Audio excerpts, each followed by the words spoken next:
Right. ఒక పక్క జూబ్లీహిల్స్ ఎలక్షన్స్కి సంబంధించి హోరందుకుంటా ఉన్నాయి ప్రచారాలు. దాంట్లో భాగంగా మాగంటి సునీత గారు ఎవరైతే వాళ్ళ భర్తని యాది చేసుకొని కన్నీరు పెట్టిరో దాన్ని కూడా రాజకీయం చేస్తూ ఉన్నారని చెప్పి కాంగ్రెస్ వాళ్ళు మాట్లాడుతూ ఉన్నారు. ఇది ఆర్టిఫిషియల్ ఏడుపు ఇదంతా కూడా అని చెప్పి మాట్లాడుతూ ఉన్నారు మంత్రులు. దాని గురించి మనతో పాటు మాట్లాడదాం. ప్రజెంట్ మనతో పాటు ఎమ్మెల్సీ రవీంద్రరావు గారు ఉన్నారు, మాట్లాడే ప్రయత్నం చేద్దాం. అన్న నమస్తేనా. నమస్తే. ఎట్లా చూస్తారని ఒక మంత్రులు అయ్యండి, ప్రజాప్రతినిధులు అయ్యండి, భర్త చనిపోయి కనీసం 6 నెలలు కాలేదు, ఆమె ఏడుపును కూడా ఇది దొంగ ఏడుపు, ఇది ఒక సినిమాలో చూసినట్టు ఆర్టిఫిషియల్గా అనిపిస్తూ ఉన్నదని చెప్పి మాట్లాడుతూ ఉన్నారు. ఇది చాలా తీవ్రమైన విషయం. నిన్నటి నుంచి కూడా రాష్ట్ర వ్యాప్తంగా తీవ్రమైనటువంటి వైబ్రేషన్స్ మనం జనంలో చూస్తున్నాం, వ్యతిరేకత కూడా చూస్తున్నాం. చనిపోయి కొద్ది రోజులై వారు చనిపోయింది కూడా అకాల మరణం. అది చిన్న పిల్లలు, అమ్మాయిలు వాళ్ళ పిల్లలు ఎన్నికల్లో మద్దతు మా అమ్మగారికి ఇవ్వండి అని అంటే గోపీనాథ్ గారు చేసిన సేవల్ని గుర్తు చేసుకుంటూ అంత మంచి మనిషి చనిపోయిండు, మీరేం బాధపడకండి, మా మద్దతు ఉందని పాదయాత్రల సందర్భంగా కాలనీలలో తిరుగుతున్నప్పుడు ప్రజలు అంటుంటే అంతగా ఆదరణ లభిస్తుంటే మొన్న జరిగిన సభలో భారీ ఎత్తున నినాదాలు ఇస్తున్నారు. మాగంటి గోపీనాథ్ గారు అమరహే అని నినాదాలు ఇస్తున్న సందర్భం, ఉద్వేగభరితమైనటువంటి సందర్భం. మొదటిసారిగా సభలో ఉపన్యసిస్తున్న సందర్భంలో తను కన్నీరు పెట్టుకుంటే ఇంతగా మాట్లాడాలా సీనియర్ మంత్రులు? అంటే ఇంగిత జ్ఞానాన్ని, విఘ్నతను ఎలా గాలికి వదిలేశారు, ఏ స్థాయిలో బరితెగించి మాట్లాడుతున్నారు కాంగ్రెస్ నేతలు, మంత్రులు కూడా ఈ రకంగా మాట్లాడడం అనేది ఇది మనం చూస్తున్నాం. ఇది చాలా తీవ్రంగా ఖండించాల్సిన విషయం.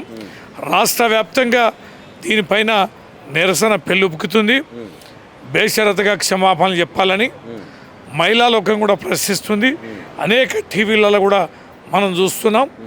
ఇది ఖచ్చితంగా కాంగ్రెస్ పాలనలో జరుగుతున్న అరాచకానికి మరొక నిదర్శనంగా మనం చెప్పుకోవచ్చు.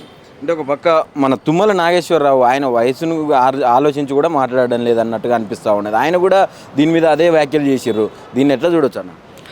తుమ్మల నాగేశ్వరరావు ఏంటంటే బీఆర్ఎస్ చివరి నిమిషంలో కాంగ్రెస్లో కలిసిండు. ఆయన అదృష్టం కొద్ది గెలిచిండు, మంత్రి అయ్యాడు.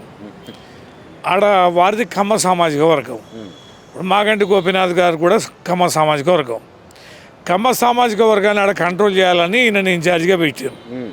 అంటే నేనేం బీఆర్ఎస్కు మా కమ్మ అభ్యర్థికి నేనేమో అనుకూలంగా లేను, నేను చాలా సీరియస్గానే ఉన్నా అని ఆయన నిరూపించుకోవడం కోసం దిగజారి మాట్లాడిన సిగ్గుమాలిన మాటలు.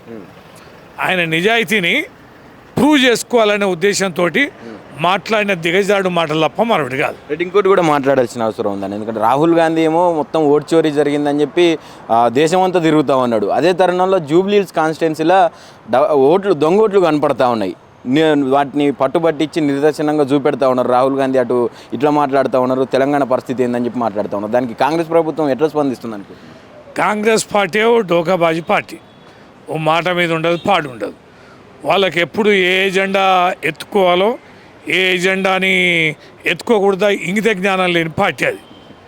దేశవ్యాప్తంగానేమో ఓట్ చోర్ అని పెట్టి ఇక్కడ మాత్రం ఓట్ చోర్ కార్యక్రమం చేయడం అనేది ఏంటి? ఇది ప్రతిదంతే. సిబిఐకి వ్యతిరేకంగానేమో రాహుల్ గాంధీ గారు పోరాటం చేస్తారు. ఈడ రేవంత్ రెడ్డి ఏమో సిబిఐని ఆహ్వానిస్తాడు. అంటే ఇవన్నీ డ్యూయల్ పాలిటిక్స్ కాదా? అంటే మీకు పార్టీ ఓ క్రమశిక్షణ పద్ధతి, దేశవ్యాప్తంగా ఒక స్టాండు వీళ్ళ పార్టీకి వీళ్ళ ముఖ్యమంత్రులకు ఉండదు అనేది చాలా స్పష్టమవుతుంది. ఈ మాట ఇవ్వడం, తప్పడం, ప్రజల్లో తప్పిన మాటలు కూడా ఎదుటి వాళ్ళ మీద ఆరోపణలు చేయడం, కేసులు పెట్టడం, అహంకారాలు, గీకారాలు, ఇవన్నీ కూడా కాంగ్రెస్ పార్టీలో మాకు సహజత్వంతో కూడిన భావన అనే అభిప్రాయంతో వాళ్ళు మాట్లాడుతుంటారు. ఫైనల్గా బై ఎలక్షన్స్ గురించి ఏం చెప్పాలనుకుంటున్నారు? ఖచ్చితంగా నవీన్ యాదవ్ గెలుపని చెప్పి మాట్లాడుతూ ఉన్నారు కాంగ్రెస్ నుంచి. నవీన్ యాదవ్ కుటుంబం మీద ఎంత వ్యతిరేకత ఉంది. గతంలో కార్పొరేటర్ పోటీ చేస్తే ఓడించారు, 2 సార్లు ఎమ్మెల్యే పోటీ చేసినా ఓడించారు. వారి దౌర్జన్యం, అరాచకత్వం ఏందనేది ఆ నియోజకవర్గ ప్రజలకు తెలుసు. తర్వాత అక్కడ 90% పైన అంతా కూడా ప్రభుత్వ జాగాల్లో పేదలు కట్టుకున్న ఇండ్లు. కనుక హైడ్రా భయం కూడా ఉంది. ఇలాంటి భూ కబ్జాదారుడు ఎమ్మెల్యే అయితే మా భూముల మీద కన్నేసి కూల్చేస్తారు హైడ్రా తోటి అనేది అదొక భయం ఉంది. మాగంటి గోపీనాథ్ గారు మంచి నేత, ఆయనకు చాలా సానుభూతి ఉంది, వారి శ్రీమతి మీద చాలా సానుభూతి ఉంది. తర్వాత రాష్ట్ర వ్యాప్తంగా కూడా ప్రభుత్వ వ్యతిరేకత ఉంది. కేసీఆర్ గారి యొక్క నాయకత్వం రావాలి, కేసీఆర్ గారికి మద్దతు ఇవ్వాలనేది ఇదొక అంశం ఉంది. ఇచ్చిన 6 గ్యారెంటీలు 13 హామీలు 100 రోజుల్లో అమలు పరుస్తామన్నారు. 2 సంవత్సరాలైనా అమలు పరచకపోవడం కూడా ప్రజల్లో విపరీతమైన తీవ్ర వ్యతిరేకత ఉంది. కాబట్టి ప్రభుత్వ వ్యతిరేకత కూడా మాకు అనుకూలంగా ఉంటుంది. రేవంత్ రెడ్డి ఒక వాత పెట్టాలి, ఆయనకు ఎన్నికల్లో బుద్ధి చెప్పాలనే సంకల్పం చాలా బలంగా కనిపిస్తుంది. కనుక ఈ ఎన్నిక కాంగ్రెస్కు ప్రతికూలంగా ఉంటుంది. బీఆర్ఎస్ పార్టీ వైపే విజయం అనేది అనుకూలంగా ఉంది. Thank you. Thank you.